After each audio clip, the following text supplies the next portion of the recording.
आप देख रहे हैं लाइव इंडिया हर पल। नमस्कार बंधुओं को, बहनियों को जोहार, नमस्कार, आदाब। आज जैसा कि आप जानते हैं, महिला बाल विकास एवं सामाजिक सुरक्षा विभाग, अनुसूचित जनजाति, अनुसूचित जाति, अल्पसंख्यक एवं पिछड़ा वर्ग कल्याण विभाग अनुदान बजट पर चर्चा, परिचर्चा, वाद विवाद था, जिस पर मैंने सरकार को सुझाव दिया है। और मैंने सबसे पहला बात यही कहा है कि इस राज्य में सबसे बड़ी आबादी पिछड़ा वर्ग की है, लेकिन जब पिछड़ा वर्ग को कुछ हक अधिकार देने की बात आती है तो स्कॉलरशिप और साइकिल से बाहर सरकार सोच नहीं पाती है। वही मैंने कहा कि मान्यवर कांशीराम जी कहा करते थे, जिसकी जितनी संख्या भारी उसकी उतनी हिस्सेदारी। तो इसका अनुपालन केवल राजनीतिक क्षेत्रों में नहीं बल्कि बजटों में, कार्यक्रमों में और योजनाओं में भी होना चाहिए। दूसरी बात, महिला बाल विकास, मैंने यह भी सरकार को सुझाया है कि निसंदेह राज्य सरकार अभी आगामी कई वर्षों तक अपनी छाती पीटने का कार्य करेगी, अपनी मूंछों पर ताव देगी मैया सम्मान योजना के नाम पर। लेकिन मैंने उन्हें फिर सावधान किया है कि इस योजना से हमारी बहनें, हमारी जो दीदीगण हैं, कहीं ना कहीं उनकी इच्छाओं को, उनके सपनों को, उनकी उड़ान को नियंत्रण करने का भी काम किया जा रहा है। जाहिर सी बात है, मेरी अगर कोई 18, 20, 22, 24 साल की बहन होगी जिसको 2500 रुपये फ्री में अकाउंट में हर एक महीने आ जाएंगे, तो उसकी जो इच्छाएं हैं, उसकी जो उड़ान है, वो कहीं ना कहीं सीमित हो जाएगी। निसंदेह कुछ पल के लिए उसे खुशी मिलेगी, कुछ पल के लिए वह कुछ छोटे मोटे कार्यों को भी कर लेगी, लेकिन उसकी जो प्रतिभा है, मेरा मानना है, इसलिए उन्हें प्रोत्साहन करने की आवश्यकता है। तो शिक्षा के क्षेत्र में, रोजगार के क्षेत्र में, कौशल विकास के क्षेत्र में, ताकि वह भी स्वावलंबी हो सके, वह भी आत्मनिर्भर हो सके। और 21वीं सदी नारी सशक्तिकरण का सदी तभी बन पाएगा जब महिलाएं आत्मनिर्भर होंगी। और साथ ही साथ अल्पसंख्यक, अनुसूचित जनजाति, अनुसूचित जाति के कल्याण को लेकर भी बहुत सारी चर्चाएं, परिचर्चाएं हुई। उनमें भी सरकार की जो योजनाएं हैं, कुछ योजनाएं संचालित हो रही है, मैं उनकी प्रशंसा करता हूं। लेकिन आज भी अभी माननीय सदस्य, एक वरिष्ठ सदस्य सदन में चर्चा भी कर रहे थे कि आज आदिवासियों की सामाजिक स्थिति, आर्थिक स्थिति कितनी मजबूत हुई है। अभी हाल ही फिलहाल में जो यूपीएससी का रिजल्ट आया, उसमें झारखंड से कितने आदिवासी चयन हुए। हमें लगता है कि सरकार को केवल धोती, साड़ी और साइकिलिंग जैसी योजनाओं में लुभाने से बेहतर होगा वो फ्यूचर में अपना बेहतर कैसे करेंगे, उन योजनाओं पर ध्यान केंद्रित करने की आवश्यकता है। बाकी देखिए पत्रकार बंधु, गाड़ियों से और गाड़ियों की रफ्तार से अपराधियों पे कंट्रोल नहीं लगेगा। अपराधियों पे कंट्रोल इच्छा शक्ति से लगेगा, जो झारखंड राज्य की पुलिस में वो इच्छा शक्ति का अभाव है। और इसमें हम झारखंड राज्य की पुलिस को दोष नहीं देंगे, हम उस व्यवस्था को दोष देंगे जो ट्रांसफर पोस्टिंग में लाखों से लेकर करोड़ रुपए तक वसूलने का कार्य करती है। ये किसी से छुपा नहीं है। हमें लगता है कि मेरे 1 दर्जन से ज़्यादा मित्र हैं जो फिलहाल कई थानों के थानाध्यक्ष हैं। वो हमसे अपनी दुखड़ा, अपनी आपबीती सुनाते हैं। उनका कहना होता है कि हम इतनी राशि का भुगतान करते हैं, तभी जाकर थाना से, इस थाने से लेकर दूसरे थाने में हमारा तबादला होता है। तो जब तक राज्य की सरकार इस विषय पे कंट्रोल नहीं करेगी, तब तक आप बोलेरो की गाड़ियां दें, स्कॉर्पियो के दें या फॉर्च्यूनर के दें, वह सड़कों में गति से दौड़ सकती हैं, अपराधियों के पीछे गति से नहीं दौड़ सकती। और मैं तो कहूँगा पत्रकार बंधु आपसे, आप कभी भी एक ग्रुप बनाइए, चूँकि आज जिस प्रकार से अपराधीगण अब पत्रकारों के साथ भी आमना सामना करने के लिए तैयार हो जाते हैं, आप एक ग्रुप के साथ जाइए और किसी भी सड़क में रात को जहाँ भारी वाहनों का आवागमन होता है, जिसमें आपको संदेह है कि अवैध रूप से खनिजों का ढुलाई किया जा रहा है, आप एक स्टिंग ऑपरेशन करें। आपको ये मिलेगा, आपको ये दिखेगा कि हमारे राज्य की पुलिस हमारी सुरक्षा से ज़्यादा उन अवैध गाड़ियों को बॉर्डर पार कराने में व्यस्त है। ये आपसे नहीं छुपा है। आप एक स्टिंग ऑपरेशन, एक ग्रुप बनाकर कर सकते हैं। तो ये हमारे राज्य की एक कड़वी सच्चाई है, जिसे अगर हम स्वीकार कर लें और सरकार उस पर काम करे तो बेहतर होगा। इसको लिए एक बहुत ही चिंता का विषय है। और मैं अगर आपको अपनी कहानी सुनाऊं, जब 2014 में पहली बार नरेंद्र मोदी जी का नेतृत्व सामने आ रहा था, तो उस समय मुझे रामदेव बाबा का एक स्टेटमेंट याद है। और मैं फिर कहूँगा कि पहली बार मैं उनकी ओर आकर्षित इसी स्टेटमेंट से हुआ था कि उस समय जो 30 रुपये का सामान होगा वो आपको 15 में मिलेगा।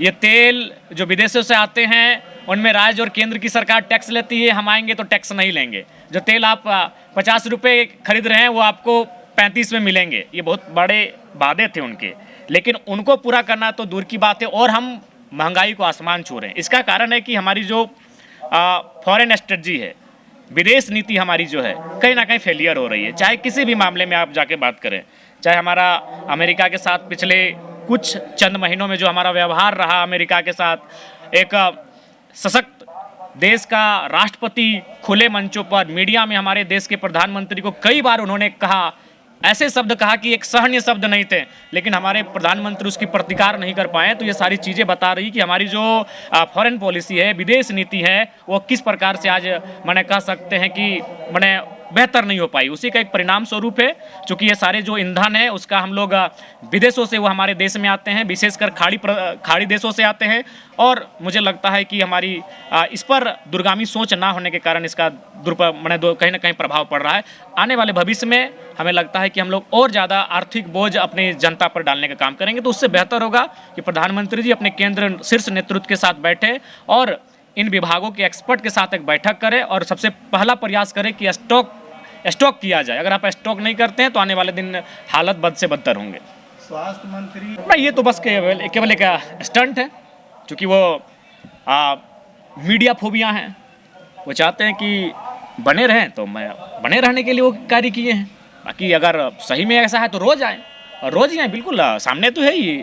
रोज़ आए, साइकिल से आए, कभी 2 किलोमीटर से वॉक करके आए। तो एक दिन आ रहे हैं तो उसको तो हम यही कहेंगे स्टंट है, स्टंट के अलावा कुछ नहीं है। प्रतिक्रिया है कि झारखंड का स्वास्थ्य व्यवस्था विकसित है। जयराम महतो की क्या प्रतिक्रिया है? देखिए, आप समस्याएं गंभीर है। मैं कल ही की बात कर रहा हूँ, रात 1 बजे एक एम्बुलेंस रिम्स ना जाकर हमारे आवास में चली आई। हम उनको बोलें कि देखिए, हम मानते हैं आपको हमसे अपेक्षाएं हैं, लेकिन कृपया इस इतने गंभीर विषय में हमको टेलीफोन करें, हम बात करेंगे, लेकिन अब पेशेंट को पहले रिम्स आपको लेके जाना चाहिए था। आप मेरे आवास में क्यों चले आए?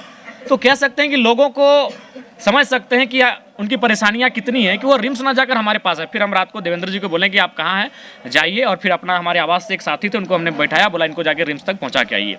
तो मैं अनुभव कर रहा हूँ कि अगर आपको खांसी, फुंसी, फोड़ा, सर्दी, जुकाम, सरदर्द इत्यादि हुआ तो संभव है आप उनको ठीक ठाक से इलाज कर लेंगे और उस खर्च का वहन भी कर लेंगे। लेकिन उससे बाहर अगर आपके साथ कोई अप्रिय घटना घटी या कोई ऐसा रोग जिससे आप परिचित नहीं, अचानक आपका सामना करना पड़ा, तो उसको इलाज करने के लिए आपको कम से कम आपके पास कोई जमा कुछ है तो उसको बेचना पड़ेगा। चाहे वो ज़मीन के रूप में हो, पुराने जेवर के रूप में हो, या फिर कुछ केस जो आपने जमा करके किसी विशेष कार्य के लिए रखा है, उसको आपको जमा पूंजी को तोड़ना होगा, तभी जाकर आप अपना इलाज करा पाएंगे। ये परिस्थितियाँ हैं। मैंने तो कहा भी कि स्वास्थ्य विभाग का बजट एक वित्तीय वर्ष का 8,000 करोड़ का है, और अभी प्राइवेट सेक्टर में जो हमारा मार्केट में जो मेडिकल हेल्थ सेक्टर का बजट है वो 12,000 करोड़ का है। तो इससे आप अनुभव कर सकते हैं, अनुमान लगा सकते हैं कि आज निजी स्तर पर, निजी हाथों में जितनी जल्दी और रफ्तार के साथ हमारी ये व्यवस्थाएं जा रही हैं, ये हमारे राज्य के लिए चिंता का विषय है।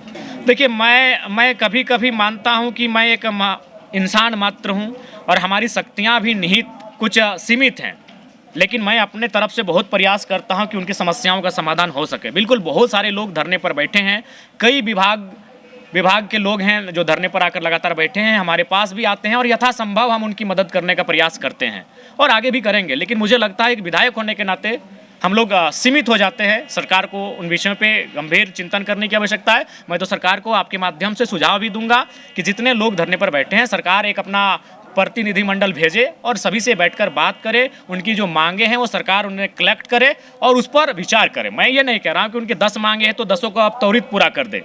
जो संभावनाएं हो सकती है कि हाँ 1, 2, 3 इन बिंदुओं को पूरा किया जा सकता है, इनको करना हमारे सामर्थ्य में फिलहाल इस वित्तीय वर्ष में है, तो उस पर सरकार को कार्य करना चाहिए।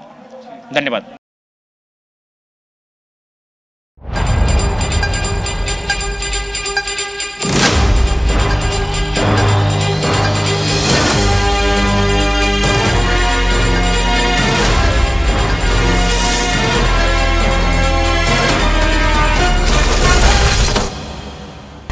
आप देख रहे हैं लाइव इंडिया हर पल।